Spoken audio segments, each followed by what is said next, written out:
کیا آپ کو معلوم ہے کہ اللہ پاک نے آل عمران کی آیت نمبر 77 کیوں نازل فرمائی؟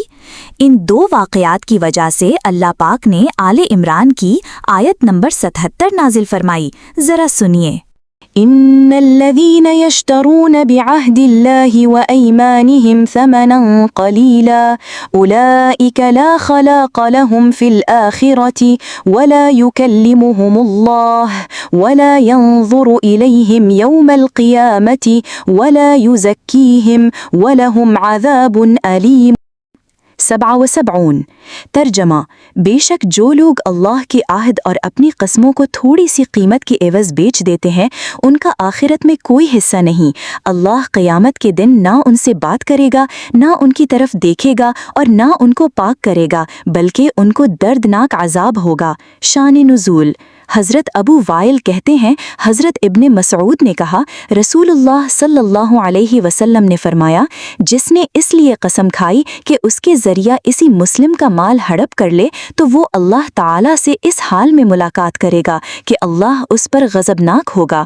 پھر اللہ نے اس کی تصدیق میں یہ آیت نازل فرمائی، ان الذین یشترون۔ حضرت اشعث بن قیس آ گئے اور انہوں نے پوچھا، ابو عبد الرحمن ابن مسعود تم سے کیا بیان کر رہے تھے؟ ہم نے کہا اس طرح بیان کر رہے تھے۔ اشعث کہنے لگے، یہ آیت تو میرے ہی معاملے میں اتری تھی۔ میرے چچا زاد بھائی کی زمین میں میرا ایک کنواں تھا، میں نے اس کو حاصل کرنے کے لیے اپنے مقدمہ کو رسول اللہ صلی اللہ علیہ وسلم کے سامنے پیش کیا۔ رسول اللہ صلی اللہ علیہ وسلم نے فرمایا، ثبوت پیش کرو ورنہ اس سے قسم لی جائے گی۔ میں نے کہا، اے اللہ کے رسول، وہ تو قسم کھا لے گا۔ رسول اللہ صلی اللہ علیہ وسلم نے فرمایا، جس نے اس لیے قسم کھائی کہ اس کے ذریعے کسی مسلم کا مال ہڑپ کر لے تو وہ اللہ سے اس حال میں ملے گا کہ اللہ اس پر غضبناک ہوگا۔ پھر اس کی تصدیق میں اللہ نے یہ آیت نازل فرمائی۔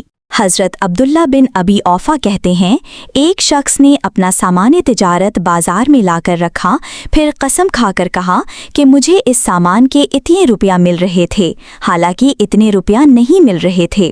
قسم کھانے کا مقصد یہ تھا کہ کوئی مسلم دھوکہ کھا کر اس کو خرید لے۔ اسی موقع پر یہ آیت نازل ہوئی۔ الغرض مندرجہ بالا دونوں واقعے یکے بعد دیگرے ظہور پذیر ہوئے، اسی وقت اللہ تعالیٰ نے یہ آیت نازل فرمائی۔ صحیح مسلم و صحیح البخاری۔